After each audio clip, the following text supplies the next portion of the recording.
development order, in essence, can be altered from time to time? Okay, prior to approval or post-approval? Post-approval. You can approve a development order and task some things to be done subsequent to the approval to the development order. And I guess your question is pretty broad, but from a technical sense, I think the answer is yes for what you're asking.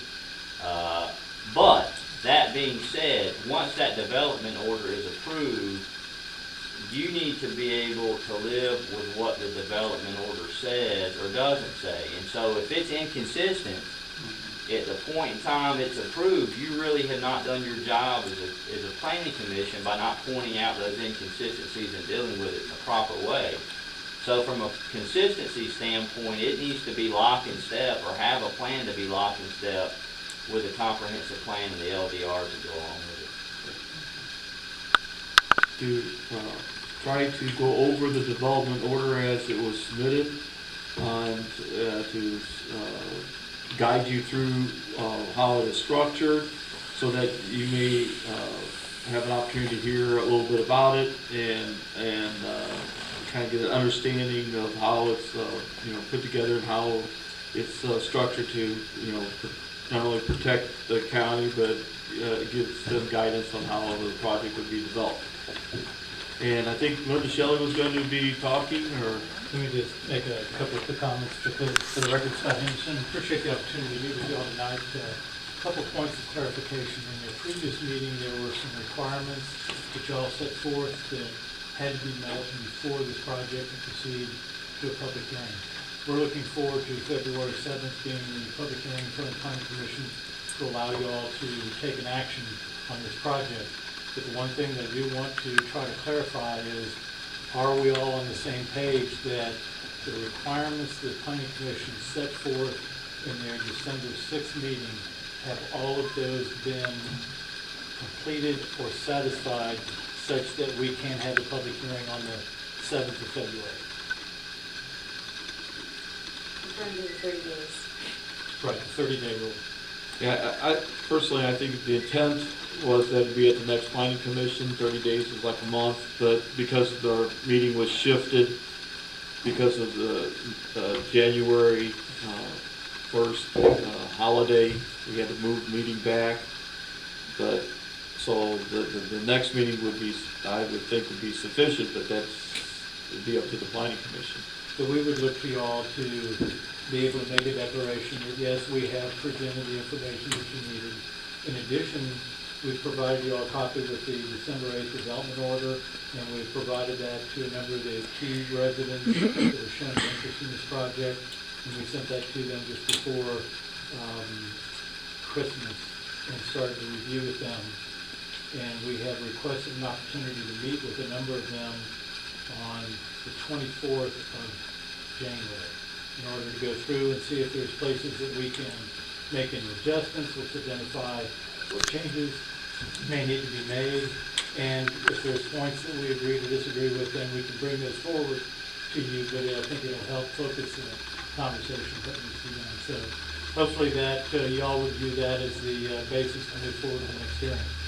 I'm going to ask Debbie Preble to talk a little bit about water resources, because that's a key issue. Debbie Ganton is going to talk briefly about transportation, and then Linda's going to review items on the development order based on the draft that you've received on the 8th of December. Now, one final question. Now, we've got comprehensive plan amendment language that has been presented to you.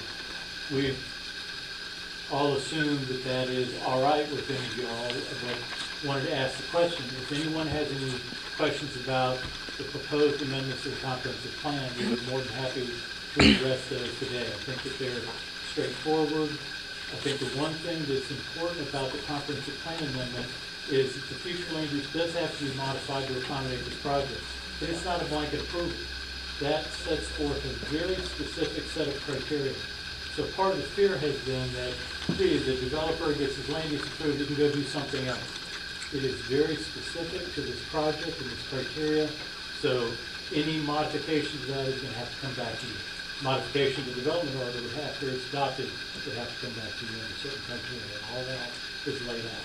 So unless there's any questions about the comprehensive plan amendment language, then I'd like to ask Debbie Feather to come up. Okay, thank you. I do have one question. The meeting with the neighbors or the citizens, that's the 23rd or 24th? The 24th, Okay. the day before Jim gets his knee surgery, so I want to make sure that we have all that prepared. Thank you.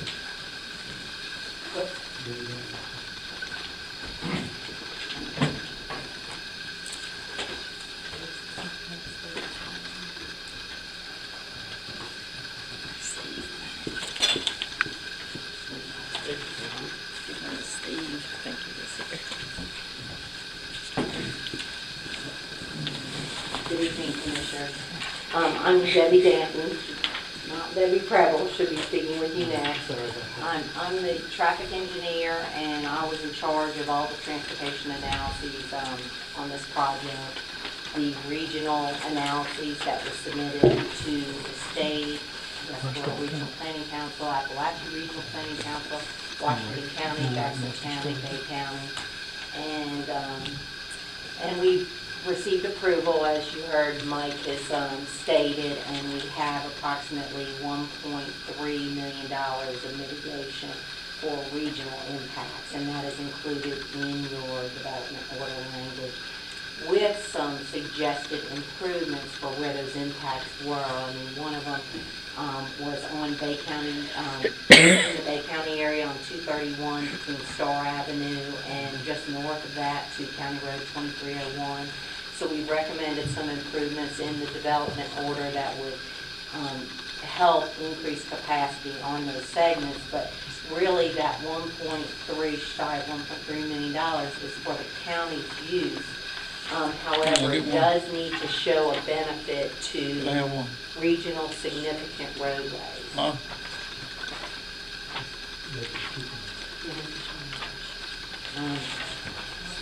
Regarding the roadways, that's something particularly Table 2 in the development order. We talk about the phasing of the roadway improvements being proposed for this project. Initially, we were proposing to immediately pave County Line Road, the unpaved portion, which is segment B.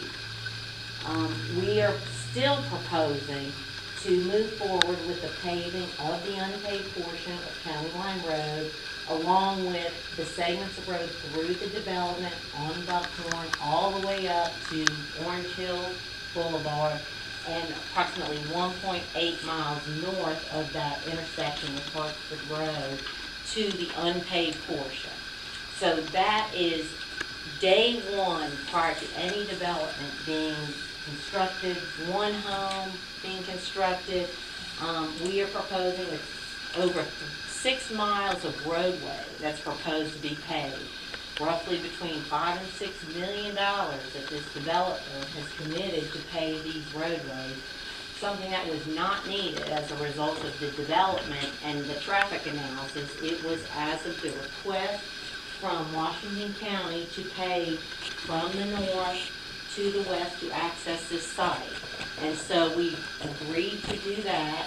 However, the conditions along Bayline Road, you have a small section of County Line Road that does abut the Washington County area. So, we could look to shift that portion of roadway on the county side, but it would require working with Bay County. We proposed in the development agreement to only pave this segment B if Bay County will agree. In addition to that, the railroad bridge. We proposed to the county we actually had a structural engineer, the developer hired, to come out there, assess the bridge, determine what doesn't meet standards, what doesn't meet safety criteria. There were some safety problems with the bridge. It doesn't meet the DOT crash test. And so we presented that to Bay County and proposed some minor improvements that would meet DOT standards and discussed that with Bay County. And at this point, Bay County, as Mike has told you that they were unwilling to allow us to do anything to that road. And we attended 2 face-to-face meetings with the county. The latest one was on November 30th with Dan Shaw, the Assistant County Administrator, and Paul Lackemacher, Utilities Director, Assistant Utilities Director, along with our Planning Director. We had lots of follow-up conversations and emails, and they told us, hey, we do not want you touching the roadway. We're okay with the bridge as it is until, if you come back to us at the various stages of your development, our residents might change our mind, the administration might change their mind. So that's what we have in the development proceeding.